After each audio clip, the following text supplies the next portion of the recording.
अस्सलाम वालेकुम दोस्तों, क्या हाल चाल है। उम्मीद है सब ठीक ठाक होंगे। दोस्तों आप देख रहे हैं मेरा YouTube चैनल SM इलेक्ट्रिक। दोस्तों आज मैं आपके लिए DC एम्पेयर मीटर लेके आया हूं और आज हम इसके बारे में बात करेंगे, इसके कनेक्शंस और इसकी जो अप्लाईमेंट्स है वो कैसे हम इसको अप्लाई कर सकते हैं अपने सोलर पैनल के साथ। जैसा कि आपको पता होता है कि आप एक या दो सोलर पैनल ख़रीद के लेके आते हैं तो उसके बाद आपको कुछ चीज़ों की रिक्वायरमेंट होती है। वो क्या चीज़ें हैं जो कि आपको थोड़ा कंफ्यूज कर देती हैं। तो अगर आप एक सोलर पैनल लेके आते हैं, आपको पता है कि आपने एक पंखा चलाना है या एक कोई छोटी मोटी चीज़ चलानी है, तो जब आप 2 या 3 या 4 सोलर पैनल ख़रीद के ले आते हैं तो तब मसले आना शुरू हो जाते हैं। उसके लिए फिर आपको कुछ चीज़ों की ज़रूरत पड़ती है, जैसे कि एम्पेयर मीटर है, वोल्ट मीटर है, और फिर उसके बाद अगर आपने बैटरी लगाई हुई है तो उसके लिए आपको PV चार्ज कंट्रोलर लगाना पड़ता है। जैसे ये आप देख सकते हैं इस डायग्राम में कि इसमें ये DC एम्पेयर मीटर लगा हुआ है और ये सोलर प्लेट लगी हुई है और ये बैटरी और ये चार्ज कंट्रोलर। जैसा कि आपको पता है कि सोलर पैनल की प्लेट से अगर आप अपनी बैटरी चार्ज करेंगे तो आपको चार्ज कंट्रोलर लगाना लाजमी होता है। तो उसके लिए ये सिर्फ आपको चार्ज कंट्रोल, इसका जो कंट्रोल होगा वो बताएगा। तो आपको जब आप इसके ऊपर लोड डालेंगे, जब आप कोई पंखा वगैरह या कोई फ्रिज वगैरह कोई भी चीज़ चलाते हैं, तो उसके लिए आपको एम्पेयर कितने ले रहे हैं, कितने शो हो रहे हैं, वो आपको पता होना चाहिए। तो उसका कनेक्शन ये है, उसके लिए ये चार्ज कंट्रोलर का कनेक्शन है। तो जब आप एक सोलर पैनल नहीं लगाते और खाली बैटरी लगाते हैं तो बैटरी का भी आपको कोई पता नहीं होता है कि आपके बैटरी से एम्पेयर एक पंखा कितने ले रहा है, तो उसका कनेक्शन भी है। और इस लास्ट वाले पे आ जाते हैं सोलर पैनल कनेक्शन पे। सोलर पैनल कनेक्शन जो है वो जैसा कि मेरे पास है, मेरे पास 2 प्लेट्स हैं सोलर पैनल्स की, लेकिन मैं कंफ्यूज था और मेरे पास इसके एम्पेयर शो नहीं हो रहे थे क्योंकि मैंने फ्रिज चलानी है, इन्वर्टर मेरे पास फ्रिज है और मैं देखना चाहता हूँ कि मेरे पंखा भी चले, कूलर भी चले और 2 लाइट्स भी चले और मेरी फ्रिज भी चले। तो सबसे पहले मुझे कन्फ्यूजन ये हो रही थी कि मैं कैसे चेक करूँ, क्योंकि फ्रिज मेरी 2 एम्पेयर ले रही है और बाकी जो मेरा लोड है उसका मुझे पता नहीं है, और मेरे जो पैनल हैं वो कितने मुझे एम्पेयर दे रहा है। तो जब ये कैलकुलेशन मैंने करूँगा तब मुझे पता चलेगा कि हाँ जी मेरी फ्रिज भी चल सकती है। तो सबसे पहले हम इसके कनेक्शन कर लेते हैं, उसके बाद मैं इसको अपने सर्किट में लगाऊंगा। तो मैं अपने कूलर और फ्रिज के एम्पेयर पता करूँगा कि वो कितने ले रही हैं और बाकी मेरे पास कितने बचेंगे जिससे मैं अपनी फ्रिज चला सकता हूँ। तो सबसे पहले इसके हम कनेक्शन कर लेते हैं।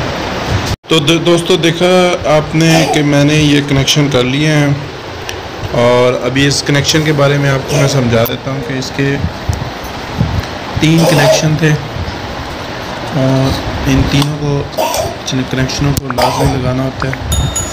तो ये जो 2 कनेक्शन हैं ये आपने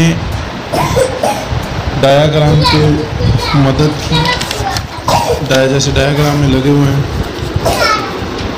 ये जो 2 कनेक्शन छोड़े हैं मैंने और ये एक नेगेटिव से लेना है, सोलर प्लेट की नेगेटिव इसमें लगा देनी है और वहीं से दूसरा कनेक्शन लेके आपने अपना जो भी लोड है जितना भी उसके शुरुआत में लगाना है। लोड जितना भी देना है आपने इस DC एम्पेयर मीटर के बाद देना है। तो आप सोच रहे होंगे ये तीसरा कनेक्शन जो है ये मैंने क्यों दिया है। तो इसके बारे में आपको मैं बता दूं कि अब आपने इस मीटर को भी ऑन करना है, इसे भी तो सप्लाई देनी है ना। तो आपने नेगेटिव यहाँ से तो गुजार के ले गए, लेकिन इस मीटर को पॉजिटिव भी तो चाहिए ना। तो यहाँ से हम क्या करेंगे कि यहाँ से पॉजिटिव का जो एक कनेक्शन जो है जंपर, वो ऐसे इस पॉइंट पे दे देंगे जिस पे हमने ये पॉइंट दिया हुआ। तो लेट्स सी, आप समझ ही गए होंगे। तो लेट्स सी कि हम अभी इसको अपने लाइव सर्किट में लगा के चेक करते हैं और देखते हैं कि हमारे पास अभी हमारा जो भी लोड चलेगा उस पर कितने एम्पेयर आएंगे। और ये हमें एम्पेयर जो है, ये हम एम्पेयर जो है, ये लोड जितना भी आप डालेंगे उस लोड को चलाने के बाद ये हमें एम्पेयर बताएगा कि ये इतने एम्पेयर आपका लग रहा है। लेकिन हमें ये नहीं पता चलेगा कि हमारी 2 सोलर प्लेट जो हैं वो इतने एम्पेयर आगे से प्रोड्यूस कर रही हैं। आपको देखा ही होगा कि 150 वाट की सोलर प्लेट के ऊपर लिखा होता है 8 एम्पेयर, और अगर 8 और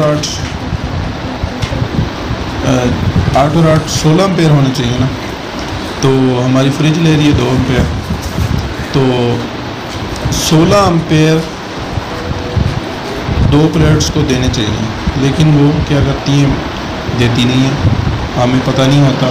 तो अभी हम क्या करेंगे, अपनी फ्रिज भी चलाएंगे और अपना बकाया लोड भी चलाएंगे 2 सोलर प्लेट के ऊपर, और देखेंगे कि वाकई ही ये हमारा लोड चल रहा है और ये 16 एम्पेयर में से बाकी हमें कितने बचते हैं, ये सिर्फ हमें ये बताएगा। ये डायरेक्ट हमें सोलर प्लेट ये नहीं बताएगा कि ये कितने सोलर प्लेट प्रोड्यूस कर रही है। अस्सलाम वालेकुम दोस्तों, अब देखिए, ये देखिए मैंने ये कनेक्शन कर दिया है और ये मेरे पास एक कूलर, सोलर पैनल वाला कूलर चल रहा है और दूसरा मेरे पास एक फैन चल रहा है। और ये कूलर चल रहा है। तो अभी हम मैंने इसके सारे कनेक्शन कर दिए हैं और ये ब्लैक वाली जो है हमारी ये तार, ये मेन है, इसी के अंदर हमने सारे कनेक्शन किए हुए हैं।